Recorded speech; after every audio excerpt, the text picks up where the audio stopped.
কালকের ভিডিও বিয়ের ভিডিওটা তোমাদের মাঝে শেয়ার করে কমপ্লিট করে দেব। বড় দুলাভাই বড় বোন একসাথে মিষ্টি মুখ করাইতেছিল। আমাদের গ্রামের বাড়িতে যে আনুষ্ঠানিকটা সকালবেলা হয় পার্লারে যাওয়ার আগে, বড় বোন জামাই, বড় বোন, বড় ভাই সবাই মিলেমিশে একসাথে মিষ্টি মুখ করায়। তারপরে সকালবেলা গোসলের ব্যবস্থাটা হয়।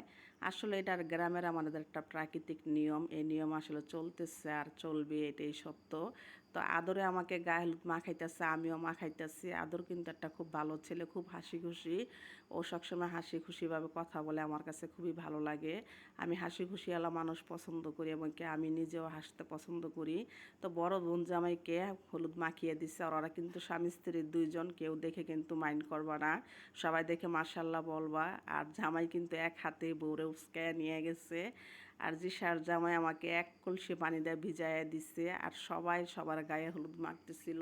ছড়াছড়ি কমপ্লিট করে তারপরে দুপুরের খাবারের জন্য চলে আসলাম। তো দুপুরে অনেক ভিড় ছিল, আমরা একটু দেরি করে আসছি, এই জন্য একটু ভিড়টা কম ছিল।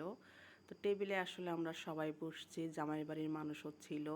আর খাবারে কিন্তু ছিল বিয়ে বাড়িতে মুরগির রোস্ট, পোলাও, সালাদ, ফিন্নি, আর ছিল ডাল, গরুর গোস্ত। আমাদের কিন্তু শরীয়তপুরে ফিন্নিটা খুব ভালো চলে, এই জন্যে ফিন্নিটা বেশি করা হয়। আর বউ চলে আসছে পার্লার থেকে, তোমাদেরকে দেখাই দিলাম। আর জামাই বউ দুইজনে খেতে যাবে টেবিলে। যুগ পাল্টিয়ে গেছে, সবাই আসলে সব কিছু এখন করতে পারে, কোনো ব্যাপারই না। আর সবাই এখন টেবিলে খাবে আর আমি একটু ভিডিও করব, কারণ জামাই খাইতেছে, ভিডিও করুম না এটা কেমনে সম্ভব। আসলে আমি তো ক্যামেরাম্যান, ভিডিও করি আর আমার পেজে ছাড়ি, এজন্যই আসলে ভিডিওগুলো করা। আসলে কারো কাছে ভালো লাগে, কারো কাছে ভালো লাগে না, কিন্তু আমার কাছে খুবই ভালো লাগে। এটা একটা মনের খোরাক, আমার কাছে আসলে আনন্দ লাগে। আর আনন্দ কারো কাছ থেকে নেওয়া, কারো কাছ থেকে দেওয়া, আসলে এই জিনিসটা না, আমি নিজেরটা নিজে আনন্দ উপভোগ করি, এটাই আমার কাছে ভালো লাগে।